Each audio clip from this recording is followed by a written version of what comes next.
Muy buenas tardes, mis queridos hermanos. Damos gracias a Dios por esta oportunidad gloriosa que nos da el Señor de estar en comunión. Y damos gracias a Dios porque lo hacemos a través de este medio. Hemos visto lo hermoso, lo gratificante que ha sido desde el punto de vista de comunicación. Nos hemos dado cuenta que ha sido las redes sociales una bendición muy grande. Ahora, hemos visto cómo a través de esta plataforma que estamos haciendo, se está llegando a lugares donde nunca pensábamos que íbamos a llegar. Y sabemos que Dios tiene algo maravilloso para nuestras vidas, de excelencia para nuestras vidas. Dios nos está dando una oportunidad muy hermosa para poder recibir instrucción, pero también para poder valorar lo que tenemos nosotros en Cristo Jesús. Damos la bienvenida a cada uno de ustedes, todos aquellos que nos ven en este momento de diferentes latitudes, especialmente en nuestra casa, Iglesia Querigma, Casa de Sion, que están comunicándose aquí en el área. Sabemos que parece ser una gran tormenta se avecina, según los pronósticos. Y bueno, estamos preparados, esperamos que en todo. Y la palabra de Dios debe ser compartida. Así que bienvenido mientras usted se conecta, mientras usted se pone cómodo. Y yo sé que es un material que estamos impartiendo que no es fácil de digerir, no es fácil de asimilar. Y yo no sé realmente en qué parte de tu edad espiritual estás. Claro, hay algunas personas que tienen 3 años y parece que ya tuvieran 20 años en el Señor por el crecimiento, su desarrollo.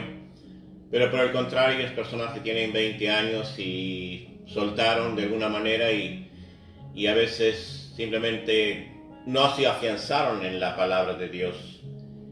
Y lamentablemente los hemos visto inmaduros, no hay desarrollo, no hay crecimiento, realmente no se ha revelado el tiempo en ustedes, mucha gente. Pero doy gracias a Dios por cada uno de ustedes, donde quiera que nos estén conectando. Bendecimos sus vidas tan por especial que es. Estamos en una contingencia muy fuerte, muy temerosa, de gran incertidumbre. Hoy en la mañana, mejor dicho, al mediodía, tuvimos la oportunidad con el alcalde, con el presidente municipal de Houston y autoridades del condado, y estuvimos reunidos unos compañeros ministros en lo que es la planicie de la alcaldía, y tuvimos la oportunidad de presentarnos delante de Dios con humildad, con sencillez, para que Dios estuviera hablando a nuestras vidas. Nos presentamos de Él y hicimos un clamor de perdón y le pedimos al Señor que sanara nuestra tierra. Dimos gracias a Dios por la presencia del mayor de la ciudad, el presidente municipal, el alcalde, que se presentó con nosotros y tuvimos una gran convivencia espiritual. Los ministros que nos dimos cita, pudimos sentir la presencia de Dios. Y así como nosotros, cientos, escúcheme bien lo que es cientos de autoridades están dándose cita en ciertos lugares, convocando a los creyentes a que se unan a la oración y a la súplica.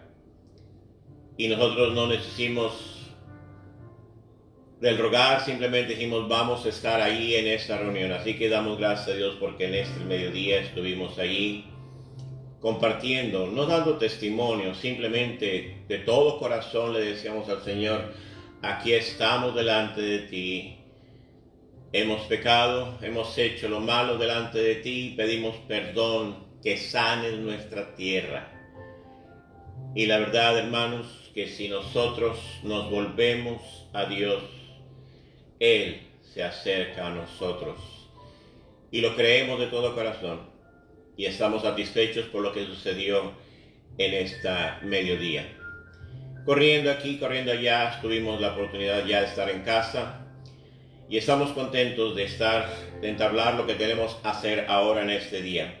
Y una de las cosas que queremos hacer, hermanos, en este día es llevar adelante lo que podría ser el jueves camino al Calvario, muy próximo ya al Calvario. Y el día de ayer mi esposa les compartió y el día de antier yo estuve compartiéndoles. El día de ayer tuvimos la bendición de correr hacia estar en Bryan, en College Station, y compartir allí en la casa, en el templo, con un equipo de hermanos para que nos ayudaran, y compartimos allí con los hermanos, y el pastor Satirio de Santos nos compartió esta hermosa palabra, y gracias a Dios por eso. Pero yo quiero decirles que el día de antier yo les compartí algo que quiero ahondar un poquito. Yo les hablaba de lo que estamos trabajando aquí, hermanos, es la armonía de los evangelios de Mateo, Marcos, Lucas y Juan. Hoy usted va a aprender algo muy importante, y es donde nosotros queremos que ustedes sepan, hermanos, que cuando estamos hablando de esta armonía de los evangelios, estamos tratando de buscarle todas las cosas para poder emitir las cosas bien claras. Hoy vamos a entretejer armoniosamente las enseñanzas del apóstol Juan, del apóstol Mateo, y vamos a ver también del doctor Lucas.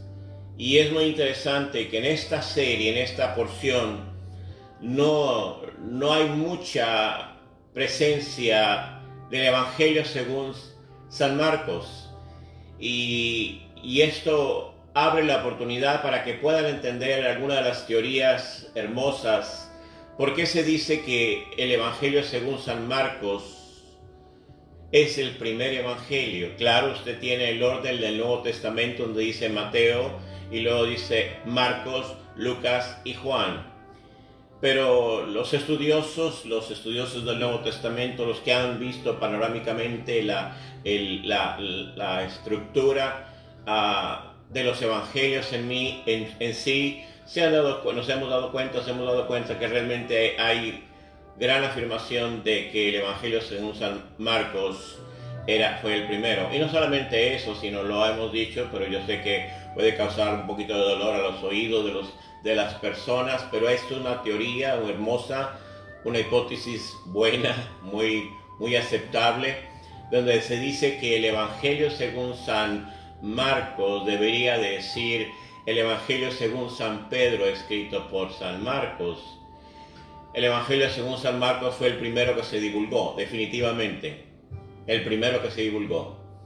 Y lo más probable es que Marcos le pidió a su tío, que era Pedro, pariente de Bernabé, quizás de una hermana llamada María, que estaba en el área donde Bernabé vivía, etcétera, etcétera. No quiero meterme mucho. Lo que quiero decirles es que en esta porción que vamos a ver ahora, Camino al Calvario, no vemos muchos comentarios acerca de Marcos. Y la razón que estoy pensando y estoy esbozando esto, hermanos, es la siguiente. Pongan atención.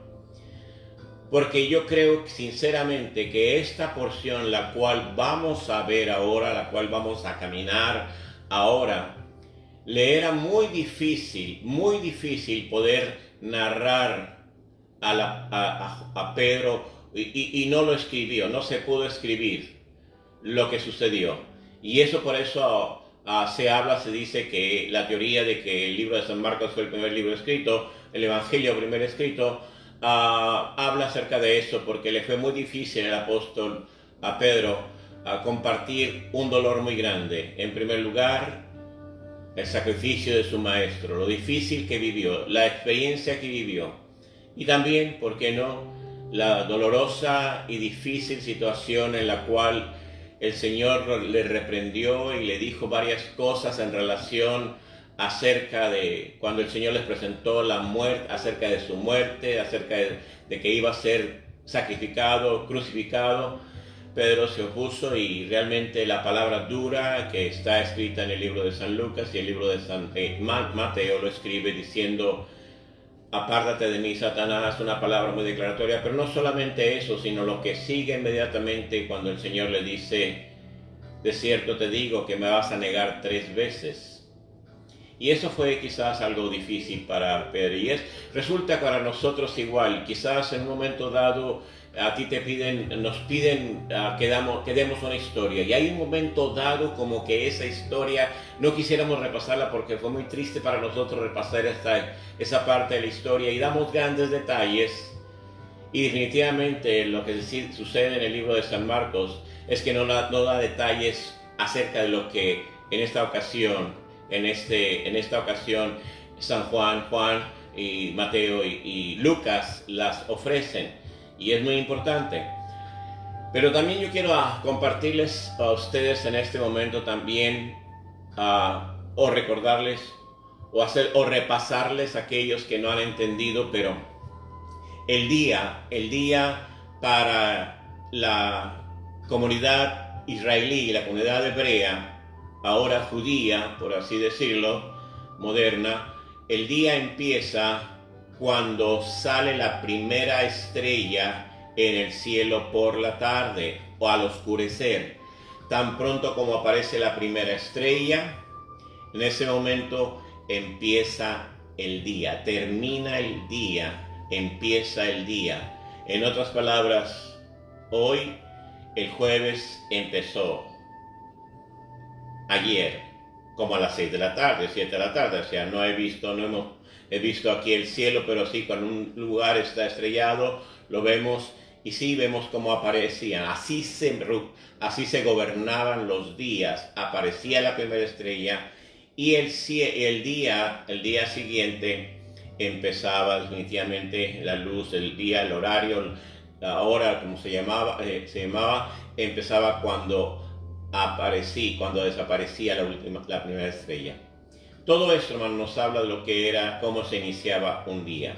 Por eso el Sabbat empieza en el atardecer del día anterior, para nosotros viernes, y termina en el atardecer de ese mismo sábado, por así decirlo. Ese es en la fiesta, de lo que tenemos ahorita. Pero claro, nosotros tenemos un reloj, un cronómetro, que es occidental y es muy diferente. Nuestras horas se manejan totalmente diferente. Nuestro día empieza medianoche, 12 y un segundo empieza el día, el nuevo día, y termina, claro, a las 11:59 de la noche de PM desde el día siguiente. ¿Por qué digo todo esto? Porque en esta narración vamos a ver acontecimientos que parecería que hubieran pasado en una semana, pero realmente todo esto aconteció en un solo día, todo un día.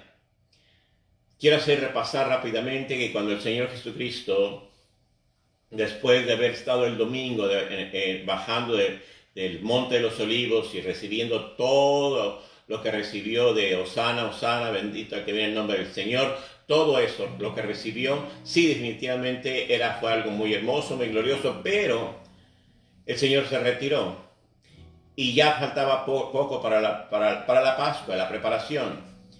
Y vemos lo que sucedió el segundo día de la semana, que era el lunes, y el martes y el miércoles. Hoy estamos en el día jueves. Ahora, ¿qué sucede?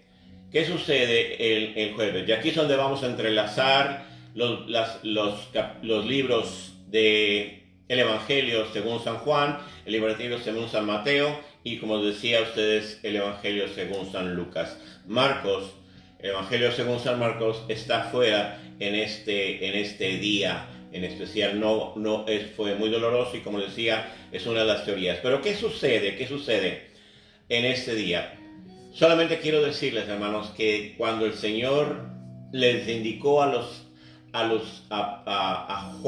Juan y a Pedro acerca de dónde iban a tomar la Pascua, dónde iban a pasar en ese momento en intimidad, ese día, a partir de ese día, prácticamente, hermanos, escuchen muy bien, el día del Señor es simplemente grande, fuerte, y no termina hasta que está en el monte Calvario, hasta que está en la cruz.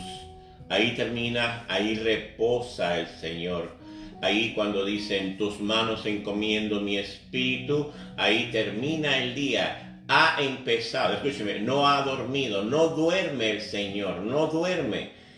Toma la cena, imparte lo que conocemos la ordenanza de la Santa Cena ahora, diciendo, compartiendo, este es mi pan, este es el pan y este es el fruto de la vid. Todo eso ustedes ya lo vieron, lo compartieron, pero quiero decirles que el Señor de allí en adelante empieza a hacer una labor de mucha intimidad. Salen de allí, de ese lugar, de ese cenáculo, de ese lugar donde habían pasado la intimidad, donde Judas simplemente se expuso y realmente el Señor lo dijo que él era el que lo iba a entregar, y claro, salieron los 11, dice la palabra de Dios, pero es muy interesante lo que aparece aquí en adelante. Ya no duerme el Señor,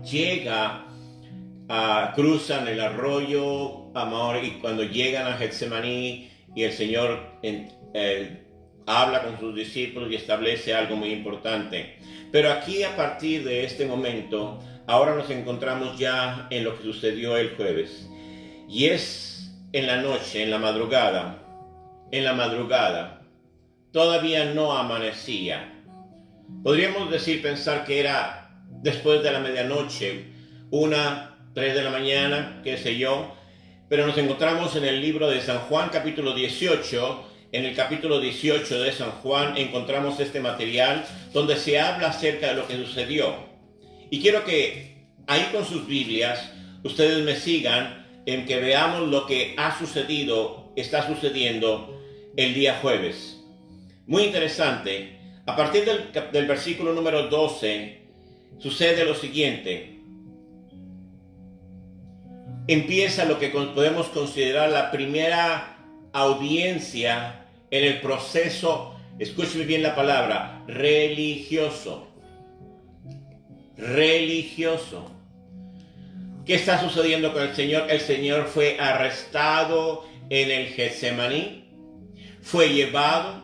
Sucedió allí que Pedro violentamente sacó su espada y cortó a la oreja de uno de los siervos, uno de los servidores del sacerdote, del Sanedrín, del sumo sacerdote, y Malco se llamaba él. El Señor le cura, le sana, lo repara. Bueno, todo eso ahí empieza y es llevado. Es muy interesante. Esa noche dice la palabra de Dios, Jesús dice, entonces los soldados con su comandante y los guardias de los judíos arrestaron a Jesús, lo ataron y lo llevaron primeramente a Anás, que era suegro de Caifás. Escúcheme bien, Caifás era el sumo sacerdote, era el principal sacerdote, era la más alta jerarquía que había en ese momento para poder establecer lo que era el orden religioso. Pero ¿qué sucede aquí?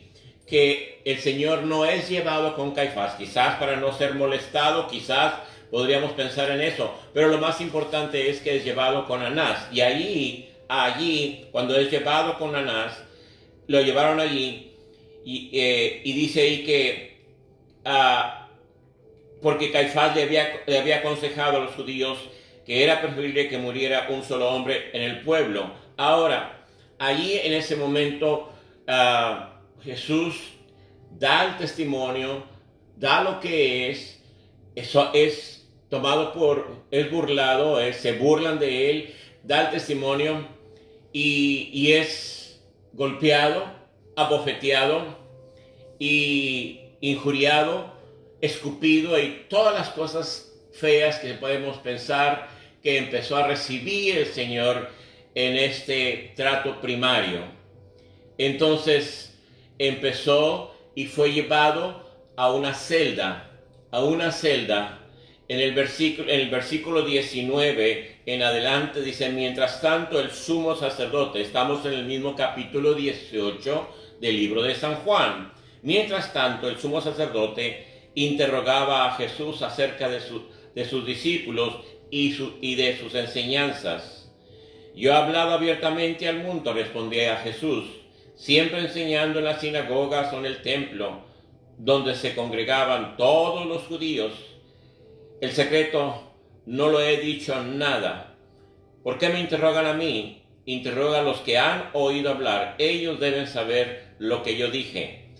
Apenas dijo esto, uno de los guardias que estaba ahí cerca le dio una bofetada y le dijo, así le contestas al sumo sacerdote.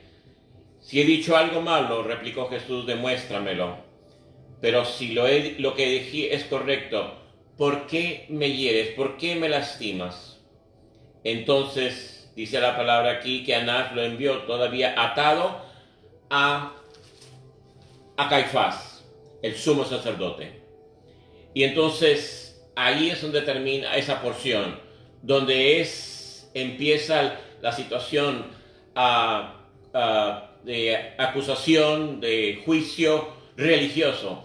Pero nos vamos al libro de San Mateo y empezamos que antes del amanecer, esto es muy interesante, antes del amanecer, en el capítulo 26 de San Mateo, allí vamos a encontrar el material donde se menciona acerca de la segunda audiencia en su proceso religioso. Escúchenme bien. El Señor estaba siendo presentado ante las autoridades religiosas, con Anás y ahora con Caifás, el sumo sacerdote. Y aquí en el capítulo 26, en el versículo 57 en adelante, dice la palabra de Dios, era muy temprano en la mañana, cuando habían arrestado al Señor Jesús, lo llevaron ante Caifás, el sumo sacerdote, donde se habían reunido los maestros de la ley y los ancianos. Y dice aquí claramente que empiezan a hablar sobre ellos y sobre el Señor y a dar mentiras y a injuriarlo de cosas que no había hecho. Entonces él se manifestó. Y aquí es donde vemos algo muy interesante, muy interesante. En este proceso, en esta situación, enfrente del sumo sacerdote Caifás, nuestro maestro, nuestro salvador ahora, Jesús de Nazaret, en el tiempo de su carne, en el tiempo de que estaba viviendo como Dios hecho hombre, Jesús es juzgado por Caifás y el Sanedrín por lo que había dicho que él era el Cristo, el Hijo de Dios. Ahora, muy importante, los miembros del Sanedrín lo escupieron y lo bofetearon y se burlaban diciendo, pregunta, ¿quién te ha herido? Y eso lo hacían para burlarse. Y yo me aseguro, yo casi estoy seguro, hermanos, que lo que el Señor estaba viviendo no era algo ligero, era una tormenta de golpes. De tal manera que le preguntaban, le decían, profetiza, ¿quién te golpeó? Pero lo más interesante, hermanos, es que en ese proceso religioso, por haberse declarado Él el Cristo, el Hijo de Dios, Él fue condenado a la muerte. Así, simplemente. Ya claro, ya anteriormente, en dos capítulos anteriores, se habían puesto el consejo, habían buscado la manera de atrapar a Jesús y matarlo, y decían que preferían que muriera una persona y que no todo el pueblo, y tantas cosas. Compraron a personas con falso testimonio y claro, persuadieron a Judas, que era miembro del grupo de los 12, y ese fue y lo traicionó. Muy bien, pero dice la palabra de Dios que los miembros del Sanedrín en ese momento, en ese estaba amaneciendo, fue el proceso donde el Señor. Ahora, aquí nos encontramos algo muy interesante. Aquí empieza el cumplimiento de lo que el Señor Jesucristo le había dicho a Pedro. Estamos en el capítulo 26, versículo 58, del 69 al 75, y ahí vemos cuando Pedro niega a Jesús. Lo niega 3 veces. Y dice la palabra de Dios que al oír el canto del gallo, estando allá afuera, lloró amargamente. Por eso es muy importante que nosotros que podamos entender esto que yo les compartía en un principio de lo que estamos meditando en este día acerca del libro de San Marcos. El libro de San Marcos no menciona esto y no estoy hablando que fue excluido de alguna manera, sino para el que lo estaba narrando le era muy difícil decir, yo negué a Jesús. Yo lo negué, le era difícil. Como podemos decir en un momento dado en tu vida, en nuestra vida, cuando tú no haces lo bien, lo que debería estar haciendo en las cosas de Dios, cuando tu pastor o cuando alguien pregunta acerca de ti, a veces, y nos hemos dado cuenta que cuando pedimos cuentas, entre comillas, acerca de una conducta de una persona, simplemente da excusas y le quiere sacar la vuelta a la situación. Así pudo haber sucedido con Pedro en cuanto a poner por escrito en el libro de San Marcos. Así se cree que haya sido hecho. Pero definitivamente lo más importante es que inmediatamente que fue juzgado y que fue sentenciado a muerte el Señor Jesucristo, inmediatamente Pedro estaba allá afuera tratando de confundirse con la gente, pero lo identificaban, le decía, tú anduviste con ellos, tú estuviste en Galilea con ellos, y empezaba a decir, y incluso en un momento dado uno de los guardias lo ve y dijo, tu forma de hablar te delata, y dice la palabra de Dios que en ese momento Pedro se empezó a hablar y a hacer cosas que no debería de haber hecho, y inmediatamente negó que conocía a Jesús, y en ese momento el gallo canta. Pero interesante es que dice que sale y llora amargamente. En el capítulo 27, ya en el libro mismo de San Mateo, nos encontramos una narración muy importante. La narración es que después del amanecer, empieza la tercera audiencia, ahora en el proceso religioso. Es muy importante esta porción, escúcheme bien. Dice en el versículo número 1, en el capítulo 27, y leo lo siguiente, pongan atención si no tienen su Biblia. Dice, muy de mañana, ya había amanecido, ya estaba la luz del día. Todos los jefes de los sacerdotes y los ancianos del pueblo tomaron la decisión de condenar a Jesús a muerte. El veredicto ya era. Y dice, lo ataron y se lo llevaron a Pilato. Pero veamos antes de esto lo que sucede. Empieza el proceso, muy de mañana, los jefes de los sacerdotes, los ancianos, tomaron la decisión, ahora sí, de condenarlo a muerte. Ahora, escúcheme bien. El sumo sacerdote, no tenía la autoridad de mandar por así decirlo, a matar o condenar a muerte a alguna persona, pero se estaba levantando las cosas falsamente en contra del Señor. Y claro, lo que les decía a ustedes hace un momento, que su declaración, el haber dicho, no negar que Él era el Cristo y que era el Hijo de Dios, le costó golpes muy fuertes. Todo esto, hermanos, si ustedes se dan cuenta, no se dice que el Señor reposó, se acostó, durmió en algún lugar. No ha dormido el Señor. No ha dormido nuestro Salvador, camino al Calvario. Y ahí encontramos un poquito más adelante, en el capítulo 27, hay un paréntesis muy, muy especial acerca de Judas.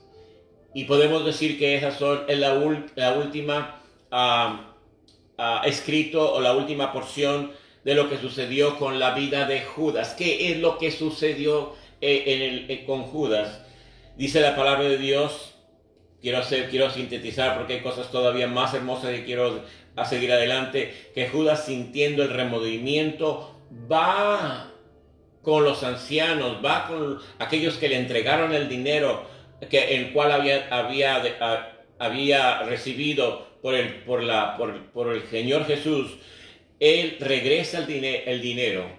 Y claro, hay una situación ahí muy interesante, no se lo reciben, es dinero mal habido, etcétera, etcétera, se hace. Y dice la palabra de Dios que en ese tiempo Judas se suicida, acaba con su vida. Muy interesante, hermanos, muy interesante esta porción. Y quiero adelantarme días, años después.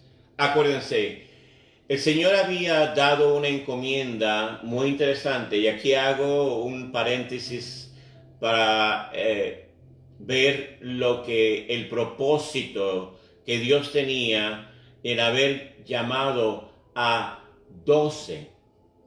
Pero uno de ellos ya había dejado de existir. Pero si nos vamos al libro de los Hechos, hermanos, nos encontramos que tuvo que ser elegido uno para sustituir a Judas. Y aquí vemos los 12. ¿Por qué? Porque el Señor les había encomendado un trabajo. Cada uno iba a juzgar las 12 tribus de Israel. Bueno, y a veces me pregunto yo sé que tú también te preguntas, bueno, ¿por qué el Señor levantó a otro y no lo incluyó allí? En vez de agarró a Matías para que fuera incluido en los 12, pero Dios levantó a otro llamado Saulo anteriormente, y después se llamó Pablo, y lo conocemos como el apóstol de los gentiles. Y claro, Pablo creció en una cuna totalmente diferente de ser gentil, nunca había sido eso, pero de repente el Señor le llama y le dice que iba a ser para eso. Y dentro de lo que podemos esperar, dentro del futuro, de lo que vamos a ver en un futuro, es que el Señor va a juzgar a las 12 tribus de Israel, 12 tribus de Israel, un apóstol, un discípulo, los de los 12 ahí van a estar. Y Pablo va a ser parte del gran tribunal para los gentiles. Muy interesante esto. Solamente quería abrir este paréntesis. Pero ahora nos encontramos que camino al Calvario, ahora Judas desaparece de la escena. Desaparece de la historia, del cuadro que el Señor Jesucristo había iniciado. Tristemente. Ahora nos vamos al capítulo 18. Aquí viene lo interesante. Capítulo 18 del libro de Juan. Y pongan atención, aquí se torna ya mucho más fuerte, mucho más, podemos decir, dramático y violento sobre todas las cosas para la vida de nuestro Salvador, de nuestro Señor. Y entonces aquí viene algo muy interesante. Dice el versículo 28 al 38 del capítulo 18 de la siguiente manera. Luego los judíos llevaron de la casa de Caifás al palacio del gobernador romano. Atención, aquí viene algo muy interesante. Era la fiesta muy importante de los judíos. Era una fiesta sumamente importante, era una fiesta solemne, donde se congregaba, donde venía gente de todos los lugares ahí. Y ahí se encontraba el gobernador, escúcheme bien, el nombre era Pilato, Poncio Pilato. Pero realmente Jerusalén, escúcheme bien, Jerusalén era una parte de lo que era Israel, de lo que era parte del gobierno, pero la capital donde estaban las funciones de palacio, de gobierno, era en Cesarea Marítima, allí en la orilla del mar Mediterráneo. Pero la fiesta lo llevó, definitivamente, lo llevó a ser parte de la convocatoria para estar allí. Pero en ese momento, aquí viene algo muy interesante. Sabían perfectamente de que no había, que el Sanedrín o el cuerpo religioso o los ancianos, ni el mismo sumo sacerdote tenía autoridad para matar, para incriminar, para juzgar, para condenar de muerte a una persona, pero sabían que estaba el gobernador allí. ¿Quién era el gobernador? El gobernador Poncio Pilato era el representante directo del César. ¿Quién era el César? Era el rey del Imperio Romano.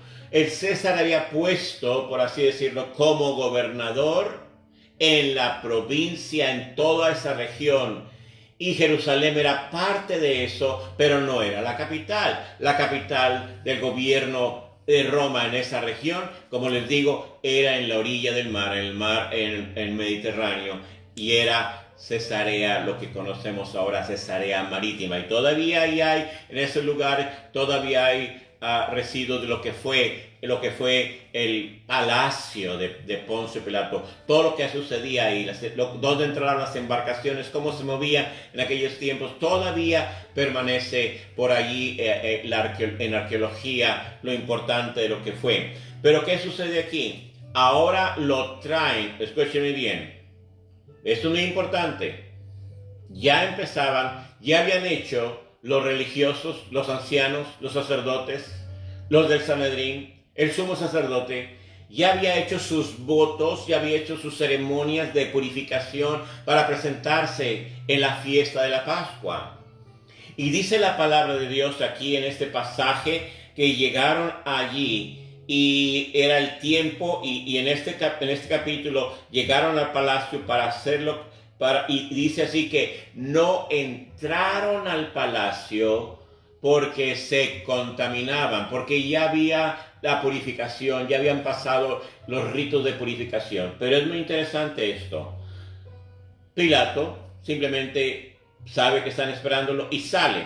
Y aquí dice la palabra de Dios, llegaron, no entraron al palacio los judíos para no ser contaminados, porque iba a empezar la Pascua, él estaba ya en la preparación y era muy difícil, pero salió Pilato y entonces simplemente empieza lo que podemos considerar la entrevista del gobierno, de realmente el gobierno legal, de la ley, del Imperio Romano, que era el representante en Pilato. ¿Y qué vemos aquí? Era difícil. Lo trata Pilato y ustedes ven en esa parte a partir del capítulo 28 al versículo 38, donde nos damos cuenta en primer lugar que el gobernador romano Pilato no sabe por qué se lo traen. Y él se da cuenta definitivamente preguntándole, interrogándole, diciéndole, lo encuentra y se da cuenta de que no hay causa para juzgarlo de muerte, no entiende por qué. Y definitivamente ese fue la primera porción donde entró la parte legal, pero la parte legal en primera instancia, escuche, estoy hablando diciendo primera instancia, Pilato simplemente no sabía por qué lo traían con él. Pero es muy interesante lo siguiente, que inmediatamente conforme él estaba narrando, y aquí es donde tenemos que entrar en el entrelace entre la armonía de los evangelios, muy interesante, porque todo parece ser que Pilato hace todo, y no aparece Herodes. Pero vamos a ver, escúchenme bien, Herodes estaba gobernando, su base estaba más en Galilea, que estaba gobernando porque Pilato estaba ahí y era suficiente gobierno que él daba, suficiente autoridad.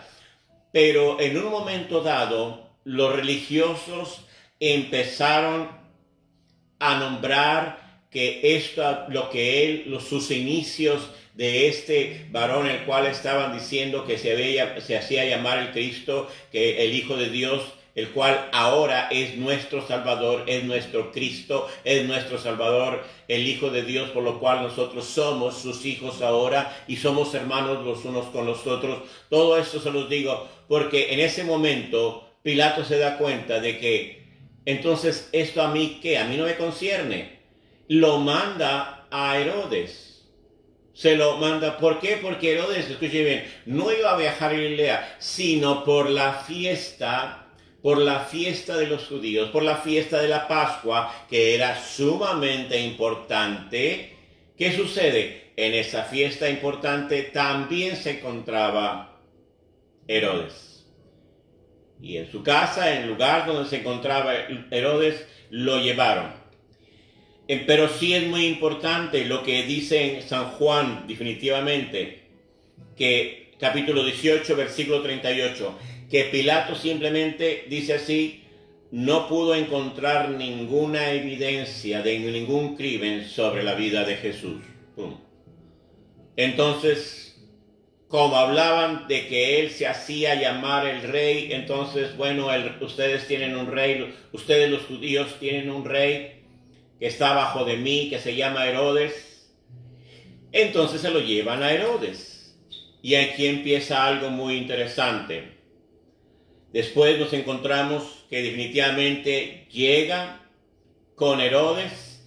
Y aquí nos vamos al libro de San Lucas. Escúchenme bien. Y quiero hacer un paréntesis muy importante. Lucas es el escritor que escudriña más. De hecho, fue el escritor el cual se le pidió un gobernante llamado Teófilo que escribiera acerca de la vida de Jesús.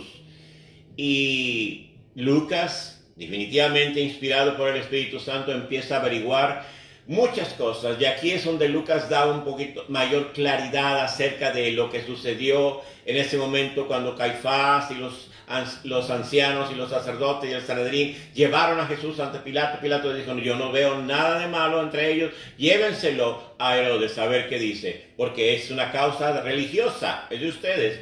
Y aquí es donde empieza el proceso legal, político y religioso. ¿Por qué? Porque Pilato lo envió a Herodes, porque Jesús, originalmente el Señor Jesús era de Galilea. Pero es muy importante que tampoco Herodes tiene la autoridad fuerte para poder incriminar a alguien y matar legítimamente, entre comillas, legítimamente. Pero también lo encuentra inocente. De hecho, dice la palabra de Dios que Herodes ansiaba conocer a Jesús. Había hablado tanto de él. Y claro, se mofó. Aquí por eso hablamos de esta presunción legal político, porque Herodes quería quedar bien, había construido, había hecho cosas muy bonitas, que están todavía que marcan la historia de su presencia de Herodes como un buen político. Tenía gran influencia y quiso mantener la influencia política y religiosa.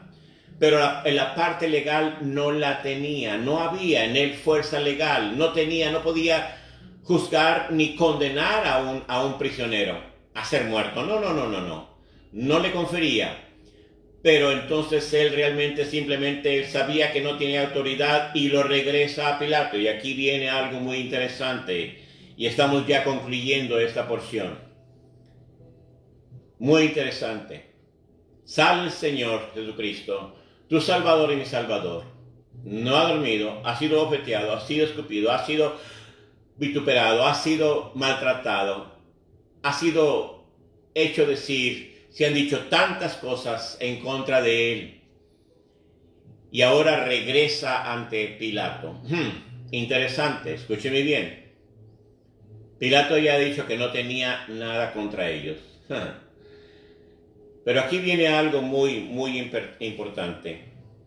Aquí es donde realmente Pilato empieza a ejercer. Y yo voy a terminar en esto, pero va a ser muy importante.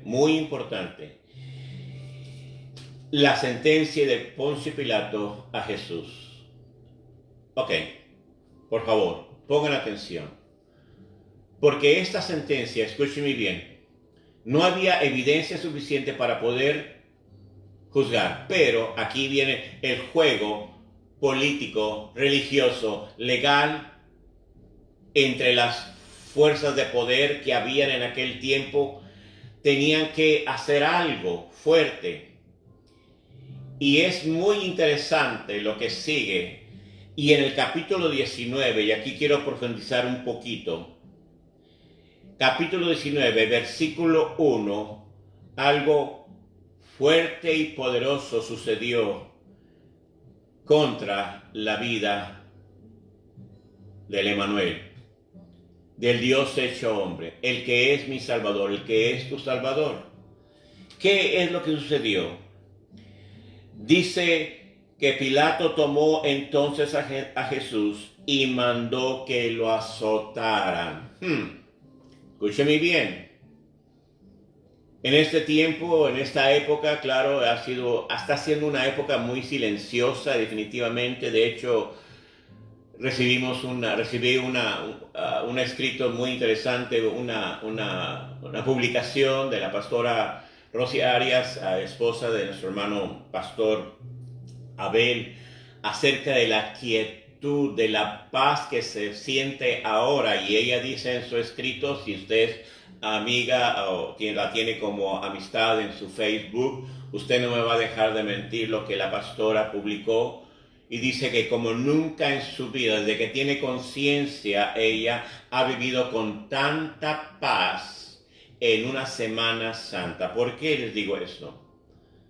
Porque yo no sé de qué país me estás viendo, yo no sé de qué país perteneces, pero en el país que yo pertenezco, la gente todavía la semana pasada, los niños salen de las escuelas, cierran, se van de vacaciones y todas las playas de todos los lugares de vacacionar son una euforia, hay por todos lados fiesta, hay cerveza, hay accidentes, hay muertes. Pero es verdad lo que dice la pastora Rosy Arias. Se respira la paz. Pero la paz que tenemos ahora, sí es verdad, estamos en un momento muy dificultoso. La humanidad está recibiendo esta plaga, este coronavirus, pero definitivamente nos ha enmarcado a estar en paz. Pero yo quiero hablar en este momento acerca de este versículo número 1 del capítulo 19, donde dice que Pilato tomó a Jesús y lo mandó a azotar. Yo sé que en este tiempo a lo mejor por ahí ya te diste cuenta o ya te has dado cuenta que hay demasiadas películas acerca de la vida de Jesús. Y una de las películas que ha superado a muchas películas es la película de la producción de Mel Gibson acerca de la Pasión. Y de hecho, la película de la Pasión fue considerada una película que fue consignada como como letra R, como por la mucha violencia y clasificada como R, mucha violencia que había mucha sangre.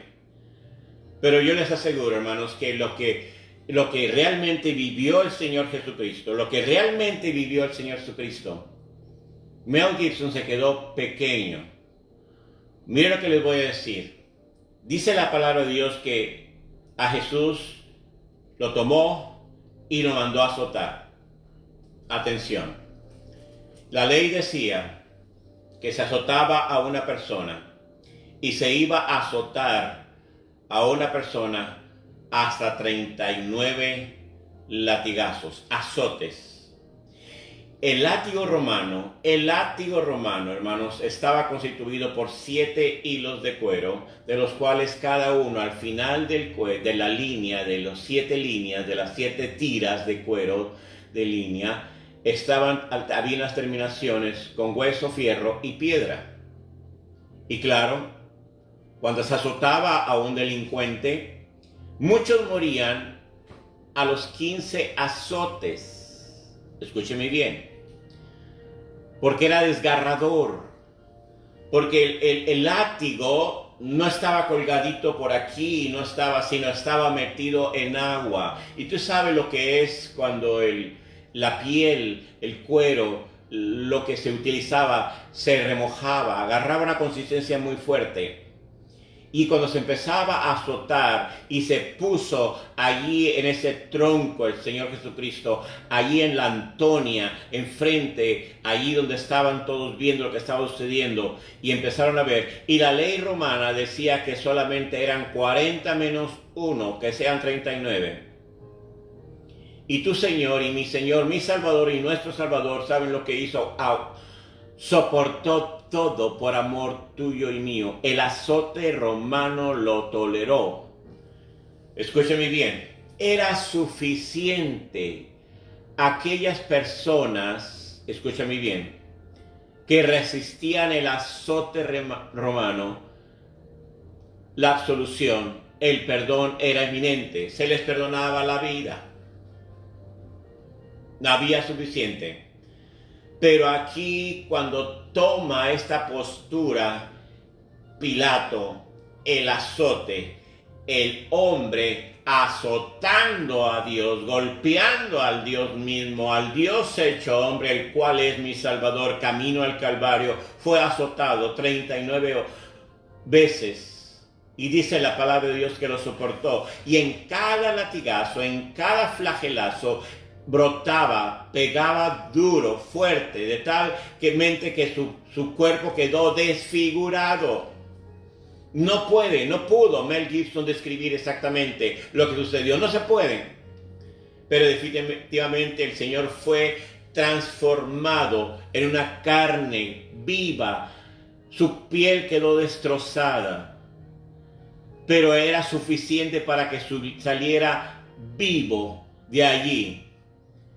Pero las huestes de maldad en las regiones celestes, el abandono del amor de Dios por nuestra humanidad, en ese momento se sintió, quitó toda presión para poder que las huestes de maldad en las regiones celestes realmente se enfrascaran y metieran a la gente, y cada vez era peor lo que aquellos en un momento dado, muchos de los que estaban ahí viendo el espectáculo del azote de nuestro Salvador, de Jesús de Nazaret, allí, todo lo que estaban viendo, muchos de ellos, muchos gritaron días antes, cuando el Señor venía bajando del Monte de los Olivos al entrar, una entrada triunfal a Jerusalén, donde decía, Hosana, Hosana, bendito el que viene en el nombre del Señor. Pero ¿qué resulta de esto? ¿Qué resulta? Que Pilato simplemente lo ve, se levanta, y sabe perfectamente que legalmente ese hombre ya era suficiente para decir, suficiente, indultado, no más castigo. Se le perdona la vida, de acuerdo a la ley romana.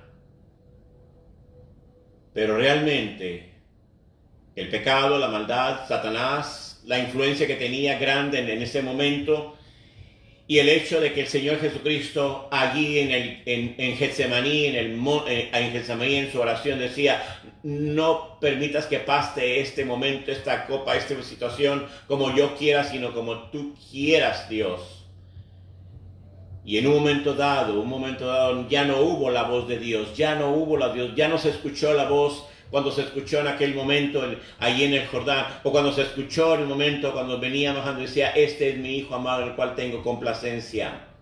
La relación de padre e hijo se empezó a separar porque ahora estaba el Hijo de Dios, el Cordero de Dios, a punto de ser sacrificado. Y ahora nos encontramos en este momento donde el Señor en su carne estaba desvalido completamente, y ciertamente su cuerpo soportó, afligido y angustiado, se levanta y está allí. Y Pilato se queda admirado, y simplemente él dice, yo no sé nada que hacer. Y mandó pedir un contenedor de agua pequeño y se lavó las manos. Dice, yo no tengo nada que ver esto, no me aparto. Pero empezó a negociar con la gente, con aquellos que empezaron a gritar, que antes gritaban Hosana, Hosana, empezaron a gritar muerte, muerte. Y de repente Pilato, tratando de negociar, sabían de un criminal conocido llamado Barrabás. Él tenía la autoridad de soltar, a ver si se conmovían un poquito. Pero la gente estaba lebrestada, estaba levantada en contra de este que estaba haciendo, que fue azotado por el látigo romano. Y soportó. Y dice la palabra de Dios que en ese momento Pilato les dice, hay un criminal. Y le leyó lo que era ese criminal. La gente lo conocía, llamado Barrabás. Y les dice, ¿a quién quieren que suelte? Y la gente empezó a gritar, Barrabás, Barrabás, Barrabás. Y Pilato dijo, ¿y qué hago con este? Y entonces la misma gente que gritó, Hosana, Hosana, bendito el que viene en el nombre del Señor, ahora empezó a gritar, crucifícale, crucifícale. Y es interesante, hermanos.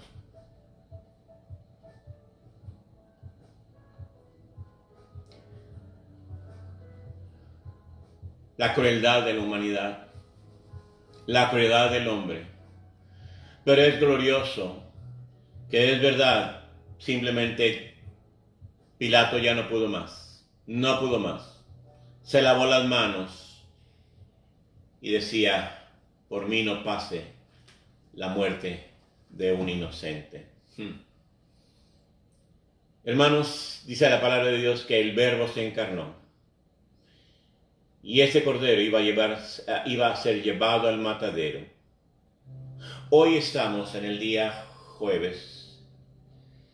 Hoy estamos donde el cordero iba a ser crucificado. Interesante.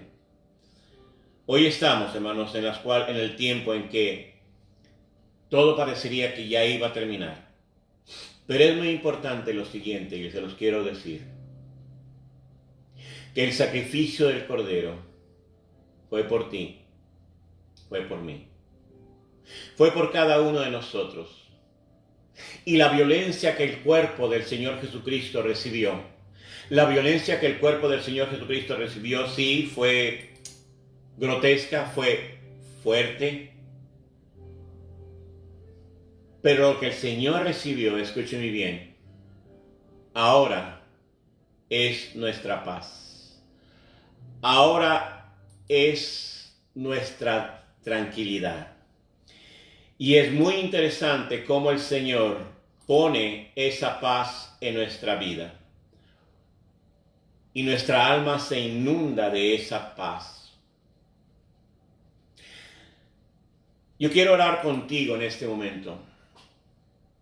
Yo quiero orar por ti. Quizás tú no tienes a Jesucristo y lo has visto en películas o lo tienes colgado por allí en un crucifijo o lo tienes como un memorial histórico en el cual estamos en el año 2020 después de Jesucristo. Lo tenemos como un factor histórico. Pero yo te invito a ti que si tú no tienes a Cristo, en este momento le abras tu corazón a Jesucristo. Él es el Salvador del mundo. Pero tú tienes que abrirle tu corazón. Miles, millones de hombres y mujeres han confiado en Jesucristo y han dejado de su vida disoluta y se han transformado en seguidores de Jesucristo. Yo soy uno de ellos y muchos de los que están ahorita viéndonos en esta frecuencia lo son. Por eso es muy importante compartir esta plataforma. Por eso es muy importante que ahí abajito donde dice compartir, tú súbelo a tu muro y compártelo. Porque sabes una cosa, que yo sé que cuando tú le abriste tu corazón a Jesucristo, tú fuiste salvo, pero hay muchas personas que no lo han sido. Y una de las cosas que Dios nos está dando la oportunidad en este tiempo, en este momento, durante esta cuarentena, durante este aislamiento que tenemos, donde tenemos estas actividades para estar aislados socialmente de las personas, nos está dando la oportunidad de que realmente seamos contagiosos de la salvación que tenemos, del Salvador que tenemos. Y por eso te invitamos.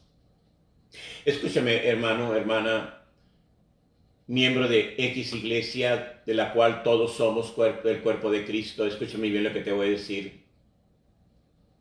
En el principio de la vida de los discípulos, cuando estaban los primeros capítulos del Evangelio según San Juan, nos vemos una narración muy interesante. Y el Señor Jesucristo le dijo a esos que estaban iniciando, y yo no sé en qué edad de tu vida cristiana estás, si tienes 5 años o 20 años en el Evangelio, pero hay una sentencia fuerte, hay una palabra poderosa que el Señor soltó en este tiempo y nos pone a temblar a cada uno de nosotros. Y lo que la palabra dice, que el que me confiesa delante de los hombres, yo le confesaré delante de mi Padre que está en los cielos. ¿Entendiste? El que me confiesa delante de mi Padre, yo le confesaré delante de mi Padre que está en los cielos. La segunda porción de este versículo, de este segundo versículo, dice lo siguiente: mas el que me niega, yo también le negaré, dice el Señor Jesucristo, delante de mi Padre que está en los cielos. Tú tienes un testimonio, cristiano, hijo de Dios, que compartir. El sacrificio del Cordero.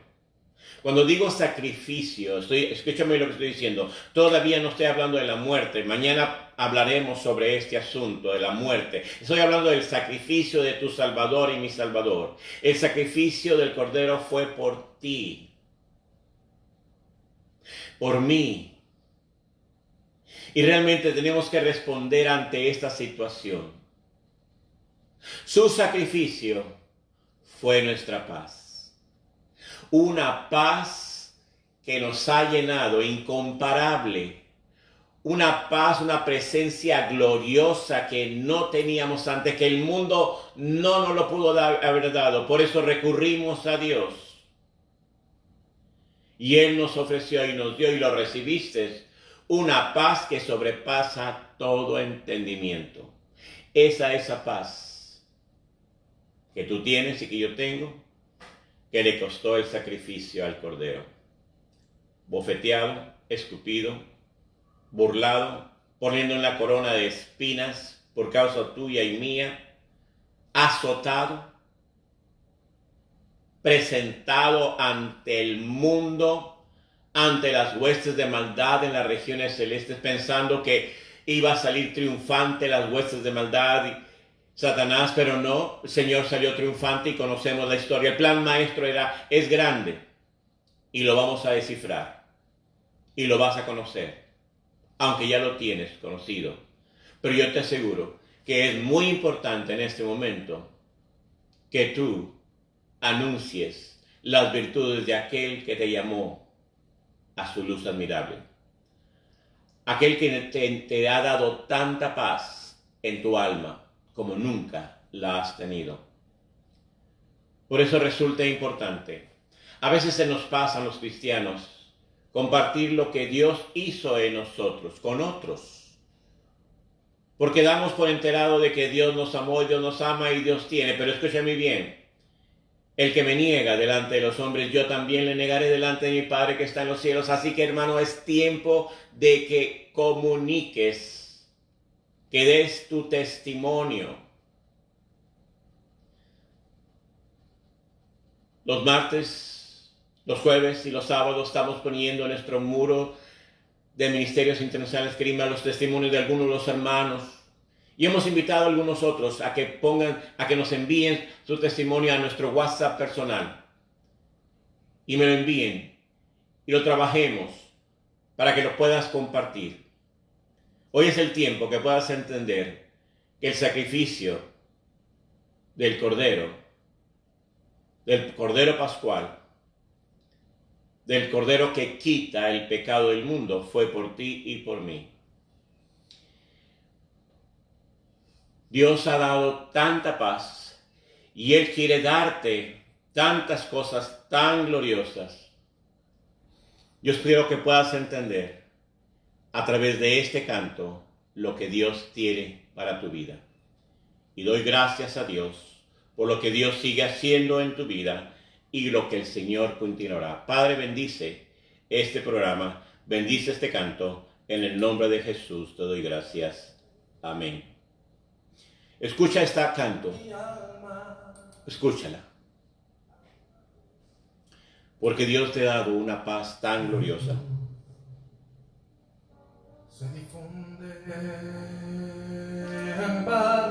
Cierra tus ojos y dile al Señor, gracias por este canto. Gracias por esta persona, Marcos Witt, que tú le inspiraste. Una calma infinita que solo así es. Los amados de Dios comprender. ¿Qué es lo que el Señor te ofrece? Escúchalo, paz. Paz. Paz. Cuando sepas es aquella que el Padre me da.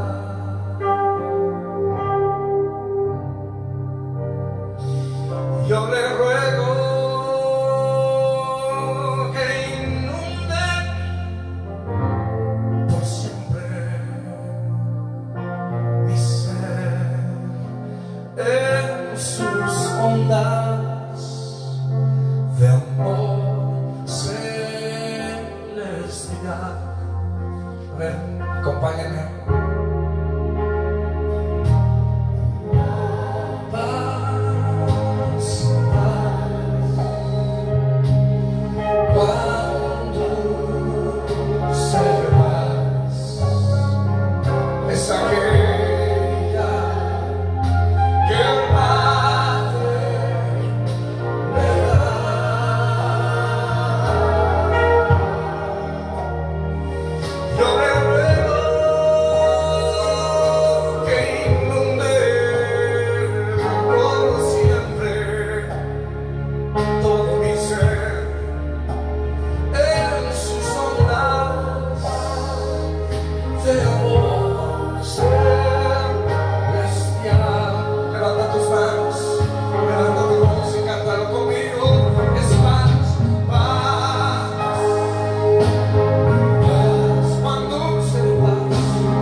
Por siempre.